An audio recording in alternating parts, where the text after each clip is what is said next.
Suri Sikone Sakti anu geus kawangun pasangan harita dina mangsana Narajang teu waka ngagunakeun heula senjata rahasia tusuk kondena. Manehna hayang ngajajal heula kakuatan talaga lapisan nu Jailawan. Nyai Layang Suri musurkeun paneteupna ka Jailawan betus nyarita. Urang mimitian ijen jajate Narasanti. Bisa rek kagunakeun pedang sok pesat pedangna. Kuring muarek kagunakeun senjata. Tanah ye. Heya. Surila Nyai Layang Suri Sikone Sakti harita maju Narajang. Sok sanajan Panarajangna lemor teu ngagunakeun senjata atawa pakara. Tapi kangaranan Panarajang nu dibarengan ku kakuatan tenaga lapisan tangtu we teu bisa dianggap enteng. Sok hiu angin semeran Panarajang nebak kuat kana badan lawan. Rasanti ningali nu Jailawan Narajang teu ngagunakeun pakara. Harita henteu mesat pedangna, tapi ngimbangan Panarajang lawan ngagunakeun jurus tapak darah suci. Waktu Panarajang lawan datang, harita Rasanti ngakilirkeun badana bari ngabendung Panarajang lawan ku sapasang dampaleungeunna. Sok hiu kekelas. Jarig-jeug Nyai Layang Suri ngajarig jeung tukang kadorong ku kakuatan daya pangbendung anu Jailawan. Sedengkeun Rasanti sukuna mundur ka tukang setengah lengka. Nyai Layang Suri Sikone Sakti mancukeun di tangtunganana bari merhatikeun nu Jailawan. Harita Nyai Layang Suri terus nyarita dina sikep jeung caritaan anu ngandung panghinaan mancing sangkan nu Jailawan beuki tambah bedah amaran.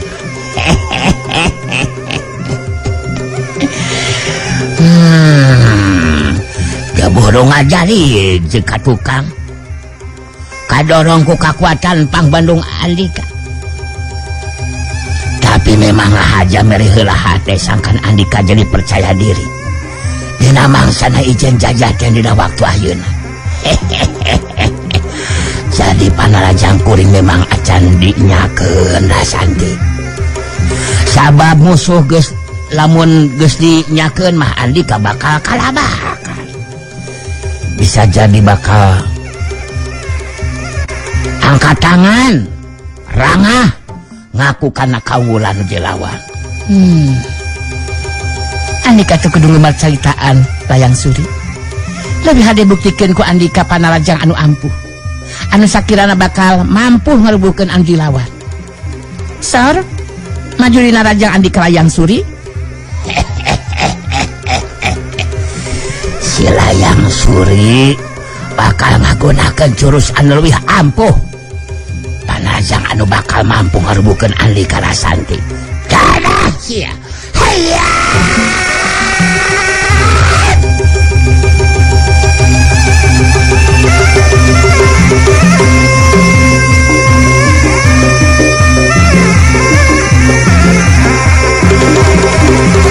Jorela cilung Kalayang harita Sikone Sakti maju di Narajang. Kacepatan gerak jeung kakuatan Panarajang leuwih doronjatkeun. Rasanti geus ngarti kana kaya nu Jailawan anu ngaronjatkeun daya Panarajangna. Harita Rasanti ngimbangan Panarajang anu Jailawan ngagunakeun setengah bagian ilmu pangenteng badana jeung setengah bagian kakuatan talaga lapisanana. Sok hiu datang Panarajang lawan. Sapasang leungeun Nyai Layang Suri ngarah kana anggota badan lawan. Rasanti ngagajeng luncat ka belah katuhun badan lawan. Sok hiu gajulung plos. Rasanti anu geus aya di belah katuhun badan lawan harita ngalakukeun Panarajang balesan. Tapi Nyai Layang Suri rikat ngagilikeun badana bari ngabendung Panarajang lawan. Sok hiu kilo kekegas. Panarajang sapasang leungeun Rasanti bisa dibendung, tapi tajonga suku katu Rasanti kena karena kekemplong lawan geus teu sempat disingkahan. Sok hiu kekegas. Kurang ajar tak kemplong belang sia. Nyai Layung Sari si Kone Sakti ngagero kaget benahan kanyaritus kadalig deg menurut tukang sababara lengka. Tapi daya tahan badannya Layung atau Nyi Layang Suri memang geus kalati. Harita gancang mancukeun di tangtunganana. Rasanti mancu dina tangtunganana bari merhatikeun anu dilawan. Ningali Rasanti geus bisa ngasupkeun panarajangna, harita si Banteng Wulung nyarita deui semua anu ngagero. Woi! Layang Surian! Sangukur bogaan kemampuan seperti itu monggos makejong nguswan yandang tangan narung karasantian woi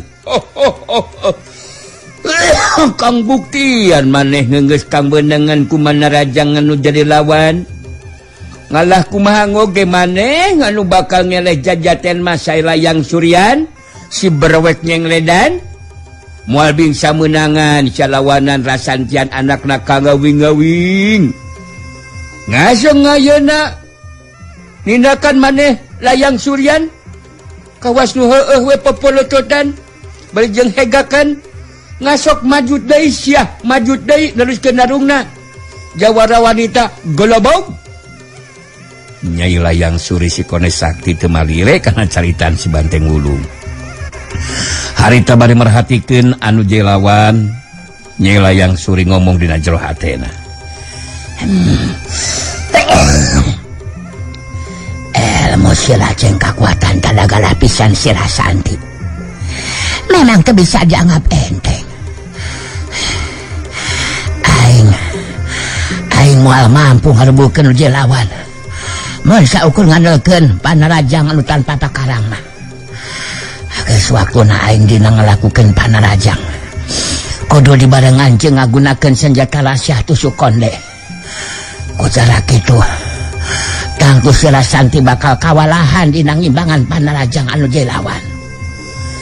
Ningali nu jelawan tacan saga diri pikeun neruskeun tarungna giliran Rasanti anu mapanas hate anu jelawan. Ari sugan kuring teh bener we kamampuan Set Andika teh hebat Layang Suri.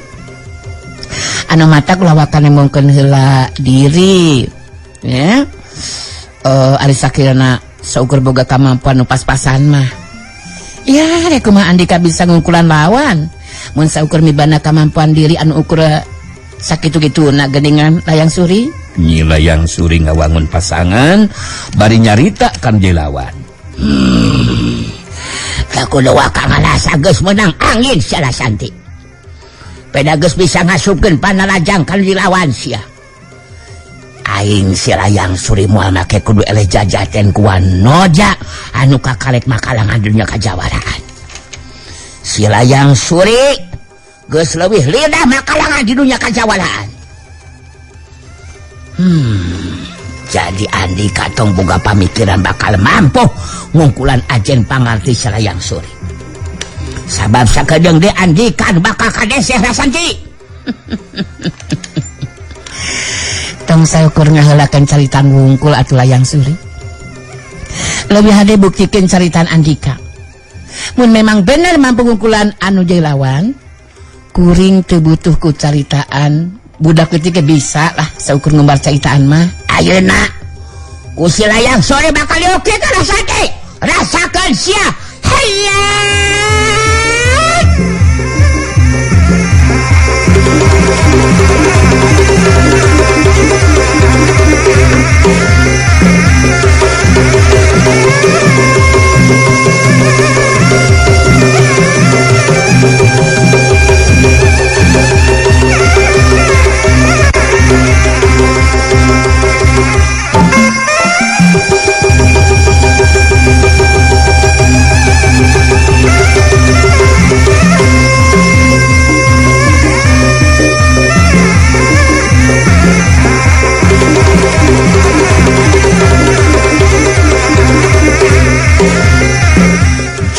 Cilung Nyai Layang Suri si Kone Sakti Maduna Raja bari ngagerakeun leungeun katuhuna tilu tusuk kone mangrupa senjata rahasia Layang Suri harita ting sariut jeung ting belesat buru kalabah tangtungan Badara Santi.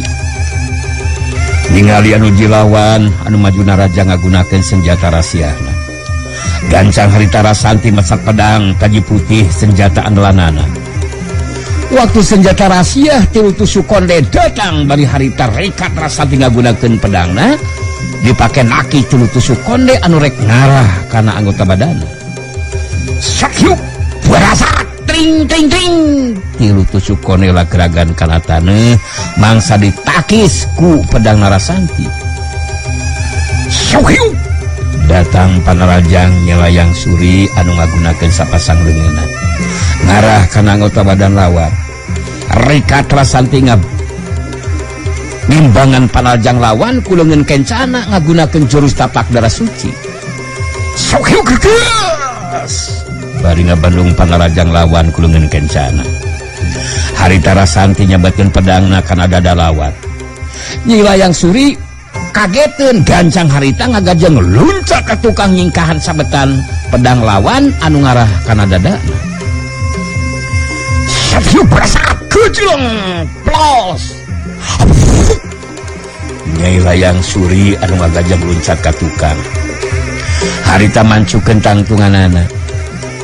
Nyai Layang Suri si Kone Sakti jadi reuas kareudeuhnakeun. Sabab harita lamun teu gancang luncat ka tukang dadana tangtu bakal kabeunangan ku sabetan pedang lawan. Rasanti mancuh dina tangtunganana musirkeun paneuteupeuna kanu jilawan betus nyarita. Senjata rahasia tusuk konde nu gunakeun ku Andika memang cukup ngabayakeun pikeun anu jilawan Layang Suri, tapi sabetan pedang kuring jelas lebih ngabayakeun. Kabuktian Andika kalahkah ngagadun ka tukang nyingkahan sabetan pedang kuring mun telat saeutik we dada Andika geus tatu geus kabeunangan Layang Suri. Di Layang Suri si Kone Sakti jadi beuki panasaran. Jurus pedang kilat bumi nu digunakeun ku Rasanti dina tata gerakna teu bisa ditebak ku anu jilawan. Nyelayang Suri ngatureng hapanapasna bari sagadi diri pikeneruskeun taruna. Bari merhatikeun nu jilawan, Nyai Layang Suri si Kone Sakti harita ngupat dina jero hatena. Nyata jurus pedang anu digunakeun ku si Rasanti gerakanana teh bisa ditebak ku aing. Mebae dada aing kabeunangan ku sabetan pedangna. Pedang nu digunakeun ku si Rasanti jelas lain pedang sambarangan. Aing kudu hati-hati ulah teu pikeun kabisa kabeunangan ku sabetan pedangna si Rasanti. Mun dina pungkasan ieu tarung nyata jurus pamungkas aing jeung 12 tusuk konde sakaligus digunakeun bisa diungkulan ku si Rasanti. Aing kakara bakal ngajelaskeun ngeunaan kayaan anu sabenerna. Nyai Layang Suri si Kone Sakti ngawanguni pasangan sagadi lipikeun neruskeun ditarungna. Rasanti merhatikeun anu jilawan bari nyarita. Andika disagadi diri pikeun neruskeun ijan jaten Layang Suri. Ya mudah-mudahan karep ka yang Andika pikeun ngarubuhkeun anu jilawan bisa jadi kenyataan. Sar ayeuna mah maju deui narajang Andika Layang Suri. Si Layang Suri jelas bakal maju narajang Rasanti. Ingatkeun ku Andika, kuring mah disebut si Kone Sakti. Mun teu mahir ngagunakeun senjata rahasia tusuk konde nu digunakeun ku deui kuring. Dina mangsana ieu ijen jajaten Sarasanti. Ieu ijen jajaten masih lumangsung da sia. Urang teruskeun. Tanah sia. Heya.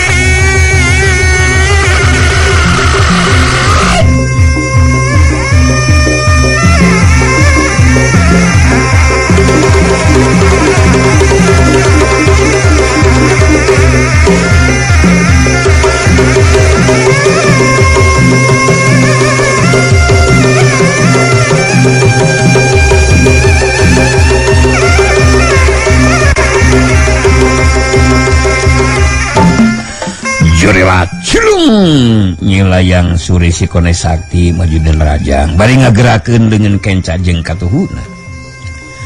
Senjata rahasia genep tusuk konde harita ting sariut ting belesat muru kalebah tangtungan badan Rasanti. Ku kaseketan panona harita Rasanti bisa ningali aya genep tusuk konde anu ting sariut ting belesat muru ka tempatna. Gancang Rasanti harita muterkeun pedangna. Genep tusuk konde pada lagragan di kana taneuh teu bisa labas nembus anggota badan lawan. Subrasa ting ting ting ting genep tusuk konde geus lagragan. Datang panarajang susulan Nyilayang Suri sapasang leungeunna ngarah kana anggota badan lawan. Rasanti cingkrak kagigir nyingkahan panarajang lawan bari nyabetkeun pedangna kana leungeun katuh lawan. Sauhiu cingkrak plos sabetan pedang Rasanti karena dengan katulawan puguh we ngagetkeun Nyilayang Suri anu harita gancang narik panarajang dengan katuhuna.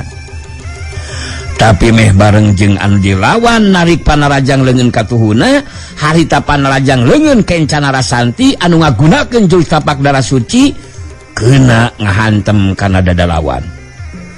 Sasyuk berasak narik panarajang sakhiu panarajang dampal leungeun Rasanti ngahantem kana dada lawan. Hiuk ceprot geus dada aing benang kurang ajar.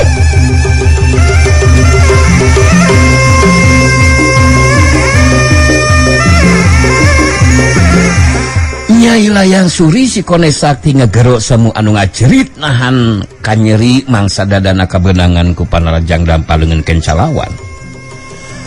Bangkiung dari geg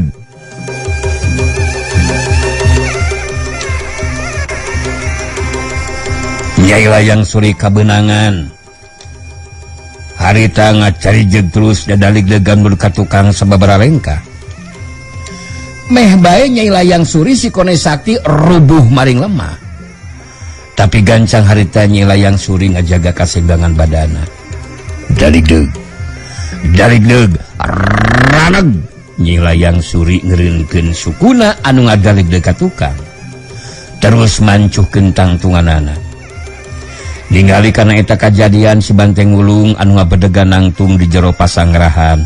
Ngarasa suka hatena terus nyarita deui semu anu ngagero. Woi! Layang Suryan. Ngumaha ngeta maneh ngalaka kabenangan dai kumanah Rajang Rasantian? Terus nepikeun ka bangkeung katukangan. Atuh da maneh mah gagabahan jang wara wanitaan dasar kolopok geus muguh Rasantian teh eta teh nganakna kangawing-ngawing kalah ka ditangtangan narung belagug. Ngayeuna Kang rasaku si brewek jengled siang akibatna muduna maneh teh ngatri ngalahkah kumaha ngoge wadan bisa menang lawanan Rasantian mah anak kangawing-ngawing dilawan. Mokon nama sakedeungeunnan deui maneh bakar rubuhan bebengkangan dina luhuran taneuhan sia. Sunggema kana hatena ngoge. Kumaha ngarek maju deui maneh teh Layang Suryan si brewek jengledan? Nyai Layang Suri ukur nyelang ngararet sakedeung kalebah si Banteng Wulung geus kitu terus musirkeun paneutupna ka Rasanti bari nyarita. Ilmu silat Andika memang cukup hebat Rasanti. Tapi ijen jajakeun acana kasandeuleuh ya. Hadina si Layang Suri masih kena mampu jeung sanggup pikeun neruskeun ijen jajatena. Jadi Andika ulah wakang alasa geus menang angin sia. Rasanti. Tang paparamos teuing dinya teh geus kolot. Bisi hayo ke jadi setru. Ulah ajar. Kuring teu ngarasa menang angin Layang Suri. Sajaba kajaba keur diri kuring ieu ijen jajate mangrupa kaayaan anu teu dipiharep ku diri kuring. Anu mata kuring saukur ngabela diri. Kuring teu boga karep hayang nandasa ka sasama. Da kudu nyaita anu teu ka hati Rasanti sia. Leuwih hade buktikeun kahebatan ilmu silat Andika. Rubuhkeun dia. Rubuhkeun rempageun dada si Layang Sore. Mun Andika memang mampu. Ngan geus jadi hiji kapastian samemeh Andika mampu ngarempageun dada si Layang Suri. Andika heula nu bakal direbuhkeun ku anu dilawan. Di Layang Suri si Kone Sakti ngalakukeun gerakan di tempat bari musirkeun perhatian anak kalabah senjata rahasia 8 tusuk kondena anu ngagoler dina taneuh. Kejadian saterusna Rasanti jadi kageteun oge waktu ningali 8 tusuk konde jadi ting sayut tablesat balik kanu bogana nyata kelabah Layang Suri anu kalawan tapis nakaran harita newakan senjata rahasiana ku sapasang leungeunna anu geus kitu diselapkeun deui dina lebah cangkengna di lebah sela-sela sabuk kulit nu dipake ku Nyi Layung Sari si Kone Sakti. Nyi Layang Suri langsung harita nangtukeun sikapna pikeun ngagunakeun curus pamungkasna dibarengan ku ngagunakeun 12 tusuk konde. Senjata rahasiana secara sakaligus bari ngawangun pasangan jurus pamungkas haritanya Layang Suri nyarita ditujukeun ka Rasanti. Izin jajaten. Hadu lumangsung. Urang teruskeun. Urang anggeuskeun deui Rasanti. Ayeuna si Layang Suri bakal mungkas lumakuna ieu tarung. Urang pastikeun Andika atawa si Layang Suri anu bakal kasoran ele jajaten. Anu jelas keur si Layang Suri geus boga kayakinan. Andika anu bakal kasoran ele jajaten Rasanti. Kuring ngarti kana maksud caritan Andika Layang Suri. Pikeun mukakeun rasa kapanasaran. Mangka Andika bakal ngagunakeun jurus pamungkas. Pikeun ngagunakeun lumakuna ieu tarung atawa nganggeuskeun lumakuna ieu tarung. Taya bayana mun memang Andika boga karep jeung kahayang anu seperti kitu. Gunakeun kumaha pungkasana tarung. Kali kumaha buktina we. Nyi Layang Suri si Kone Sakti anu geus musirkeun kakuatan talaga lapisan sapenuhna kana sapasang leungeunna. Harita sagadiri pikeun majuna rajang ngagunakeun jurus pamungkasna dibarengan ku ngagunakeun senjata rahasiana 12 tusuk konde anu sakaligus digunakeun pikeun rajang kanu jilawan. Harita Nyi Layang Suri anu majuna rajang bari semua anu ngagero. Rajang jelas pamungkas si Layang Suri anu bakal ngalubuhkeun diri Andika dina waktu ayeuna Rasanti. Rasakan sia. Heya.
Layang Suri si Kone Sakti majuna rajang ngagunakeun jurus pamungkasna dibarengan bari ngagerakeun sapasang leungeunna 12 tusuk konde senjata rahasiana ting sayut ting blesat mulu kalebah tangtungan pada Rasanti.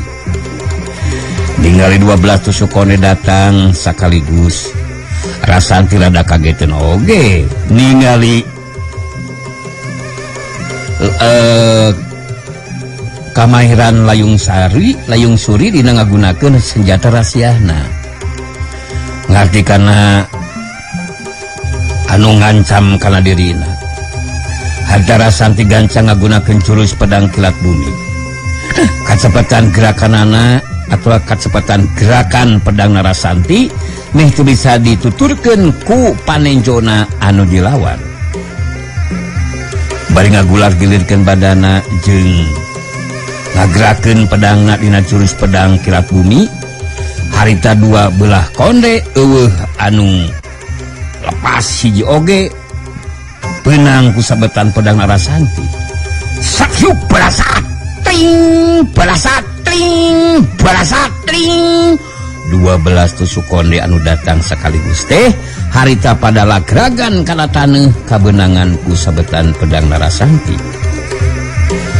Kejadian saterusna meh bareng jeung lagragna 12 tusuk konde harita layang suri panarajangna nyai atawa harita tusuk kondena teu beunang kana badan anu dilawan. Rasanti tayanya teleka kanu jailawan. Harita panajang lawan beki deukeut cerakna. Rasanti ngasupkeun pedang kana sarangkana. Saterusna panajang lawan dibendung ku sapasang leungeunna. Sok geus.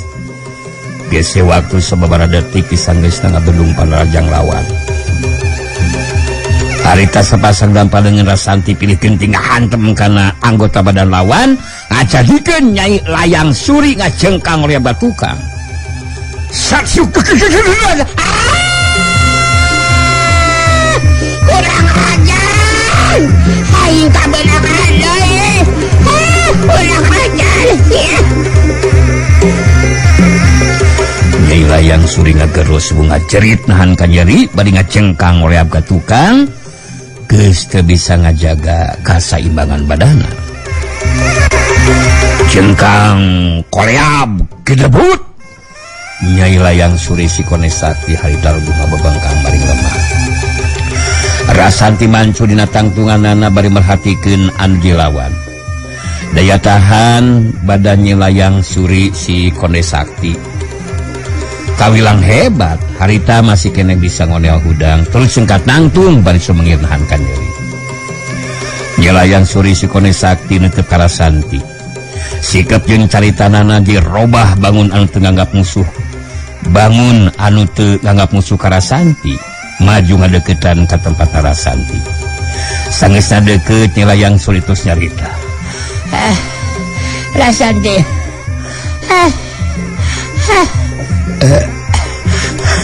Kurang aku secara jujur Rasanti.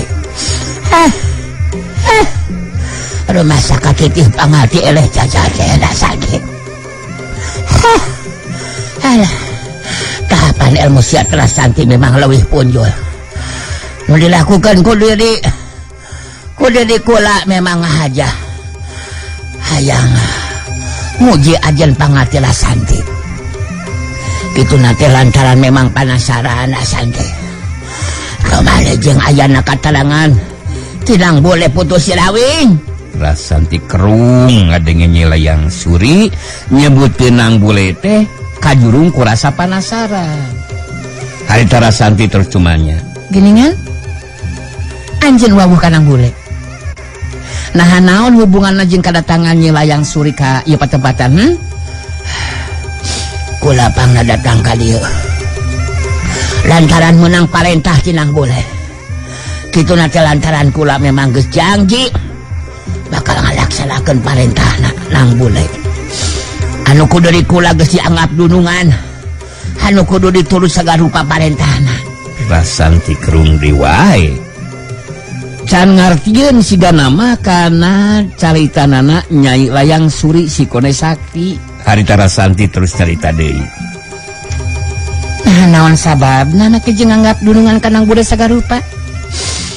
Alo kuring asa teu percaya make jeung nyebutkeun kitu sagarupa. Aya sabab musababna meuli nanya? Memang aya sabab musababna mah Rasanti. Ayeuna kudu di kula bakal dijelaskeun ngeunaan naon sababna kula nganggap dunungan ka nang bule. Jadi kieu jelas nama Rasanti. Harita ku Nyai Layang Suri si Konde Sakti terus dicaritakeun ngeunaan kajadian anu lumangsung antara Nyai Layang Suri hayang ngarebut mustika Tirta Talaga Warna.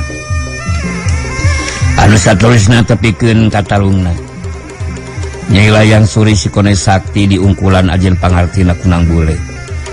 Lantaran Nyai Layang Suri geus janji mun eleh jajaten bakal tunduk patuh kanang bule. Sanggeusna ngarasa cukup ngajelaskeun ngeunaan nu karandapan ku deurina, harita Nyai Layang Suri mungkas kateranganana.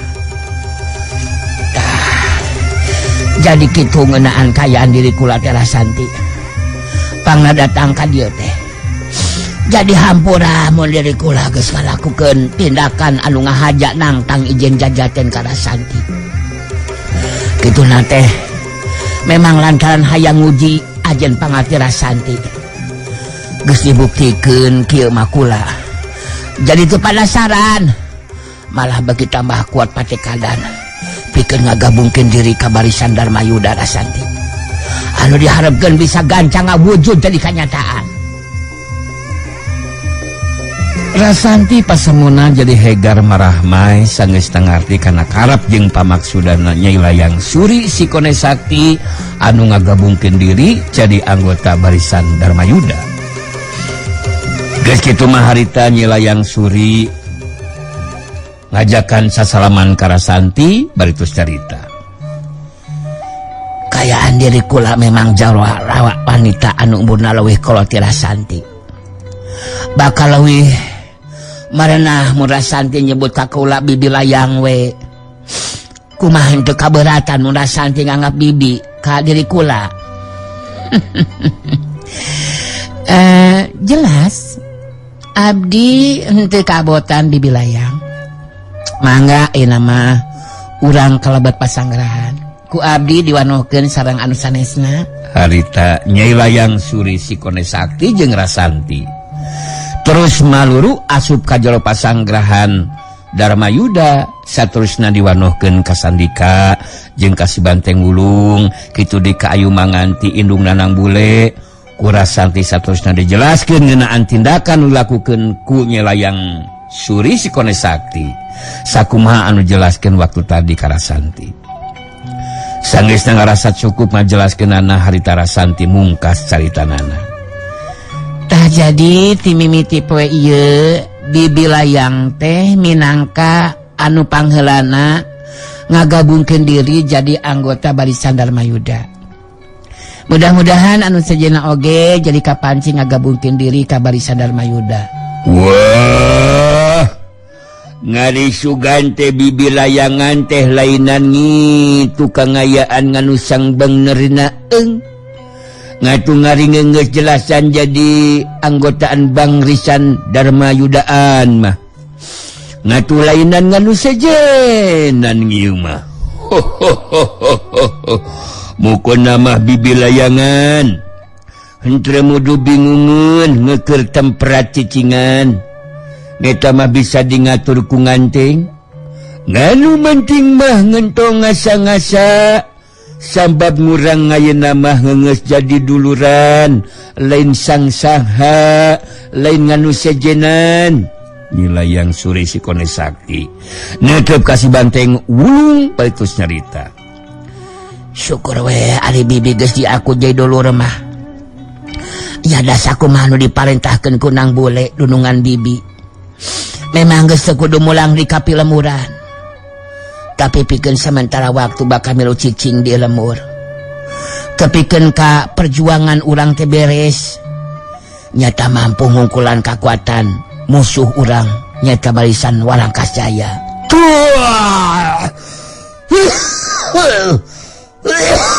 Jadi batukan ka nganteng nang oge. Yang itu pisang anu dingarepkeun ku ngurang sangreng rea teh bibi layangan.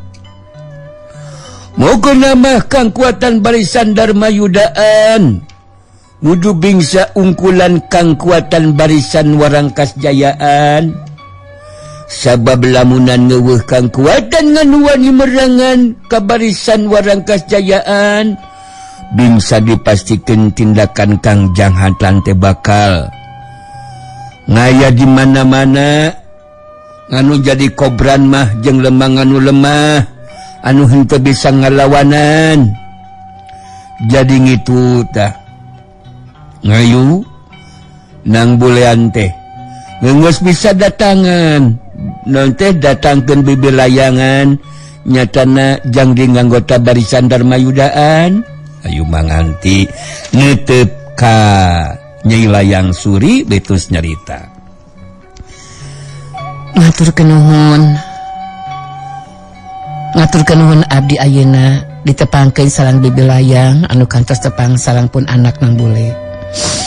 Ari rasa salampang abdi aya ieu teh margi kaayaan pun anak anu keacan jeung dewasa neme bade ngamangkat rumaja.